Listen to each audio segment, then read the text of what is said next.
सभी student teachers को मेरा नमस्कार और स्वागत आप सभी का हमारे चैनल द जोरावर क्लासेस में। लास्ट क्लास में हम लोगों ने अभी जो प्रीवियस पेपर का सेक्शन स्टार्ट कर रखा है, तो डीएसएसबी का 2019 का पेपर डिस्कस किया था, उसके कुछ क्वेश्चन डिस्कस किए थे। तो आज उसी कड़ी में जो बाकी बचे हुए क्वेश्चंस हैं उनमें से कुछ क्वेश्चंस को करने की कोशिश करते हैं। तो चलिए देखते हैं आज का पहला प्रश्न। पहला प्रश्न है, कहता है कि द फेस वैल्यू, यहाँ पे फेस वैल्यू मीन्स आप फेस वैल्यू या इसको मार्क प्राइस भी बोल सकते हैं। दिस इज मार्क प्राइस या हिंदी में अंकित मूल्य। कहता है the face value of A commodity is 12,400। ये वो वैल्यू होती है जो प्राइस टैग जो आप लोग जाके देखते हैं ना दुकानों में, चिट जो चिपकी होती है, this is that value. It is sold on A gradual discount of 25% and X%। Means जो वो लिखा रहता है ना ऐसे 50% प्लस 50%, तो ये वही है। तो यहाँ पे ये 25% प्लस वो हमें पता नहीं कितना है, बट जो डिस्काउंट देने के बाद जो सेलिंग प्राइस है वो कितना है, 8184 है, हमें ये पता है। तो हमें ये बताना है कि वो वैल्यू ऑफ X क्या है। Okay right. तो चलिए हम लोग देखते हैं। तो 12,400 अंकित मूल्य था, ठीक है, 12,400 हमने कर दिया। अब 25% डिस्काउंट पर बेचा, मीन्स बेचा कितने में, जो जो भी रहा होगा वो 12,000 का 75% पे बिक गया होगा। तो हम यहाँ से क्या निकाल सकते हैं, 12,000 का 75%, 12,400 का 75%, ये पहले डिस्काउंट के बाद क्या आ गया, सेलिंग प्राइस आ गया, राइट। अब हम जो दूसरा डिस्काउंट दिया हमें वो कुछ मानना पड़ेगा, तो हम वो मानने के बाद वो डिस्काउंट के बाद हम लेट कर लेते हैं कि वो X% बच गया, राइट।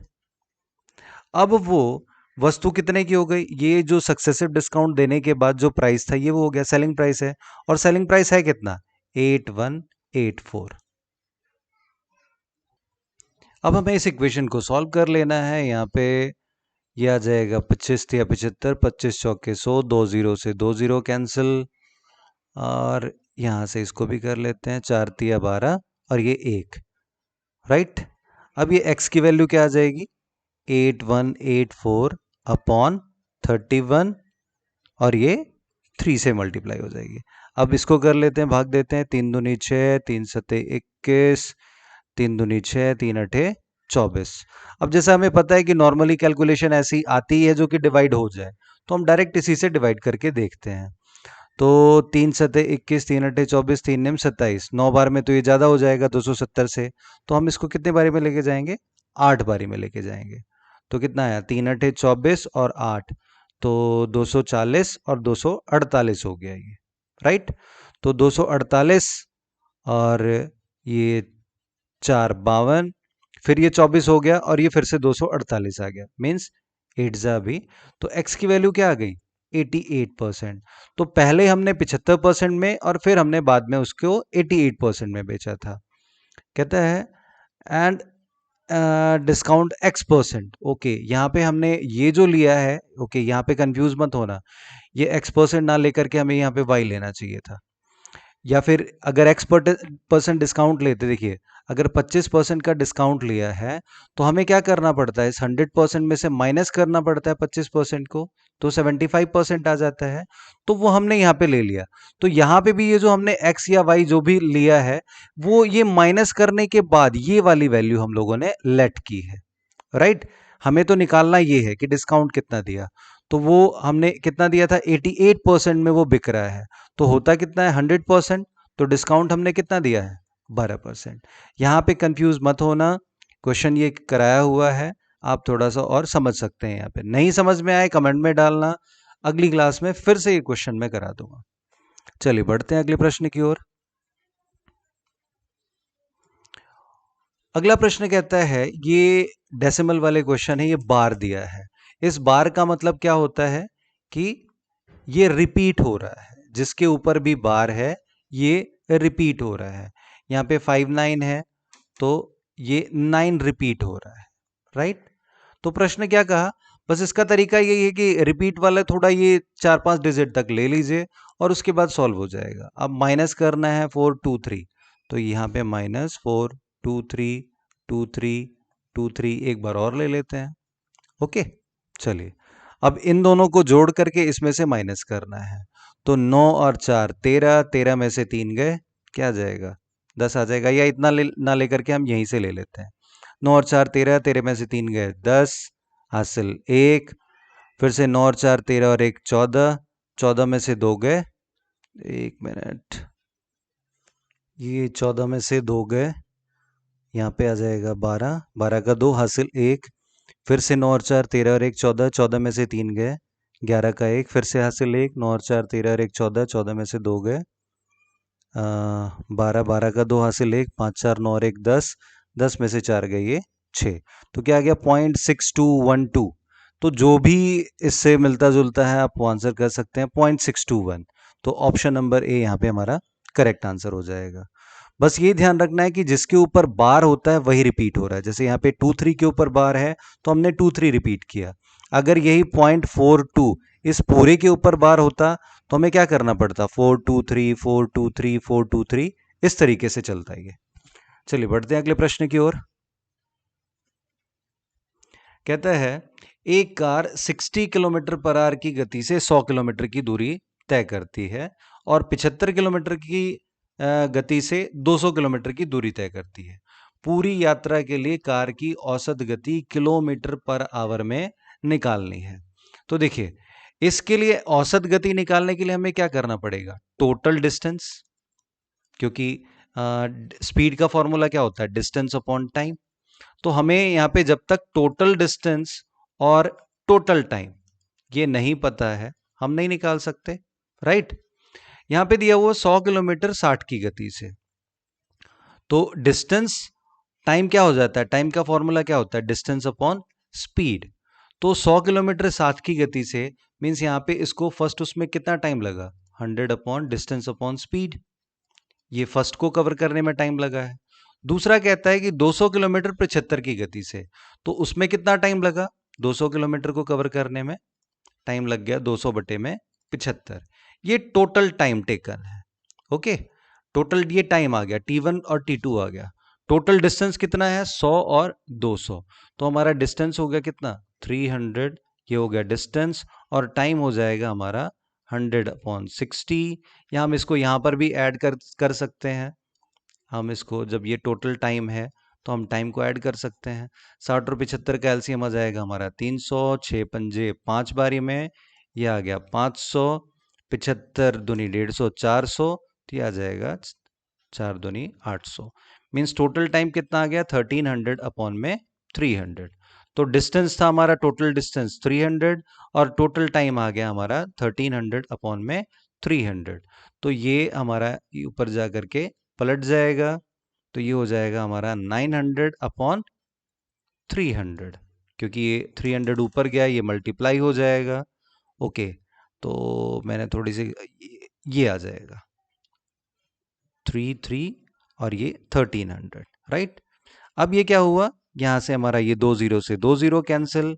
अब हम इसको भाग दे देंगे।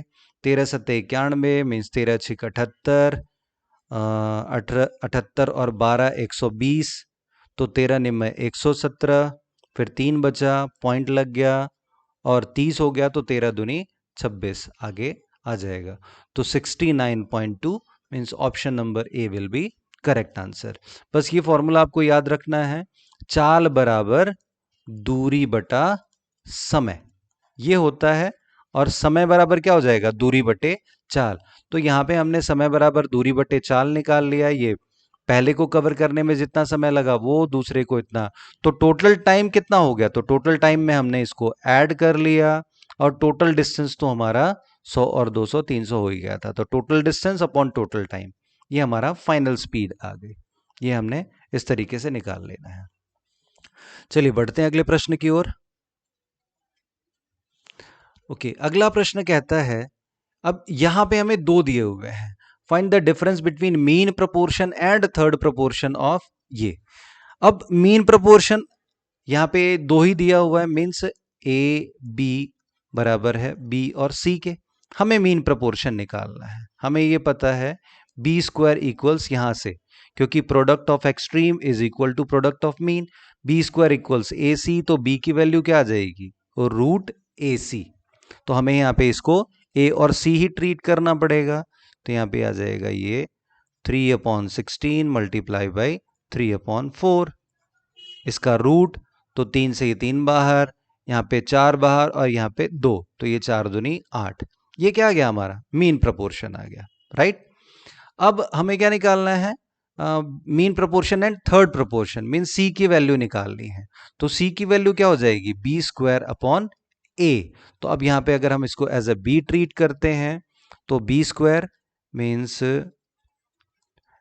3/4 इंटू 3/4 अपॉन ए, तो 3/16 से डिवाइड करेंगे तो ये क्या हो जाएगा 16/3 हो जाएगा। तो 4 चौक 16, 3 से ये 3 कट गया, तो ये हमारा क्या आ गया 3 आ गया। हमें इनका डिफरेंस निकालना है, तो डिफरेंस हम निकाल लेंगे 3 माइनस 3/8, ये एलसीएम आ जाएगा ये 24 माइनस 3/8 मीन्स ये क्या आ गया 21/8। Option number A will be correct, right. ये प्रपोर्शन है, ये प्रपोर्शन का निशान होता है ये। चलिए बढ़ते हैं अगले प्रश्न की ओर। कहता है 2 वर्ष के लिए 6400 पर चक्रवृद्धि ब्याज और साधारण ब्याज के बीच का अंतर 36 रुपए है।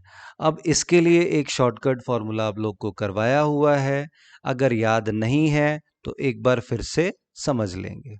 रूट डिफरेंस अपॉन, देखिए मैंने बहुत ही कम फॉर्मूले बताए हैं और वो बताए हैं जो कि आप लोग के पेपर में यूज होते हैं, और ये सबूत भी है, देखिए ये क्वेश्चन आपके पेपर में आया हुआ है। तो सिर्फ वही फॉर्मूला मैं बताता हूं जो मोस्ट इंपॉर्टेंट है, नहीं तो बेसिक से अच्छा कोई शॉर्ट ट्रिक मैं मानता नहीं, उसमें तो ये फॉर्मूले से भी कम टाइम लगता है, तो जहां जरूरत है वो मैंने बता रखा है। तो चलिए देखते हैं, कहता है 2 वर्ष के लिए 6400 रुपए, ये क्या है 6400 क्या हो गया प्रिंसिपल, चक्रवृद्धि ब्याज का अंतर कितना है 36 है, ये हमें रेट ऑफ इंटरेस्ट निकालना है, तो बस ये फॉर्मूला पुट कर देंगे, रेट ऑफ इंटरेस्ट ही निकालना है। तो डिफरेंस हो गया 36, प्रिंसिपल कितना है 6400 मल्टीप्लाई बाई 100, तो ये 6 6400 का हो जाएगा ये 80 मल्टीप्लाई बाई 100। तो ये जब इसको हम डिवाइड करेंगे, यहाँ पे ये 0 से 0 गया, 2 तिया 6, 2 चौके 8, 30/4, ये कितना आ गया 7.5 आ गया, मीन 7.5% ये रेट ऑफ इंटरेस्ट आ जाएगा। ये हमारा डायरेक्ट रेट का ही फॉर्मूला है जो हमारा ये आंसर आ जाएगा। अगला प्रश्न कहता है एक कक्षा में 42 लड़कों का औसत वजन, the average weight of 42 boys in a class is 48 kg and average weight of girls of the same class, means class same है, बस उसके बॉयज तो दिए हुए हैं 42 है, गर्ल्स नहीं दिए हुए हैं कितने हैं, बट गर्ल्स का जो एवरेज वेट है वो 44 kg है। Okay, if the average weight of the whole class, okay average weight means पूरी क्लास का एवरेज वेट कितना है 46.1, तो what is the number of student in the class. Okay, तो ऐसे क्वेश्चन हम मिक्सचर एंड एलिगेशन के फॉर्मूले से कर सकते हैं। तो बॉयज का वेट कितना, एवरेज वेट कितना 48, गर्ल्स का 44, और दोनों का मिला करके कितना है 46.1। तो जैसा कि हम करते हैं मिक्सचर एंड एलिगेशन में, यहाँ पे इसका डिफरेंस तो 44, और इसके में नेगेटिव निशान को हमें इग्नोर करना होता है, तो ये आ गया 2.1 और ये आ गया 1.9, तो ये हमारा आ गया 21:19, एक तरीके से रेशियो आ गया। अब लड़के कितने हैं, ये 48 किसका था लड़के का था, ये लड़के का है और ये लड़की का है। 42 लड़के थे, 42 मीन्स 21 के बराबर 42 है, तो ये भी ये डबल हो रहा है, तो ये भी क्या हो जाएगा डबल हो जाएगा, मीन्स ये कितनी लड़कियां हो जाएंगी 38। तो लड़के 42, लड़कियां 38, टोटल नंबर ऑफ स्टूडेंट्स क्या आ गया 80 will be the required answer, means option number C will be correct. अब यहाँ पे अगर लड़की पूछा होता तो ये 38 हमारा आंसर हो जाता। तो आज के लिए बस मैंने ये जो बाकी जो बचे हुए क्वेश्चंस हैं वो आपके अगले पार्ट में हो जाएगा। आप लोग साइट पे भी चेक कर सकते हैं, ये क्वेश्चन आप लोग करके भी देख सकते हैं, खुद से भी करके अगर मेरे से पहले भी कर सकते हैं, और जो फिर प्रॉब्लम आएगी वो आप समझ सकते हैं। कमेंट सेक्शन में आप लोग, मैं आपसे बार बार कहता हूँ प्रॉब्लम लिखें आप लोग, ताकि मैं समझ पाऊँ कि क्या प्रॉब्लम आ रही है और मैं उस अकॉर्डिंग अपनी क्लास को डिज़ाइन कर पाऊँ। Thank you for today.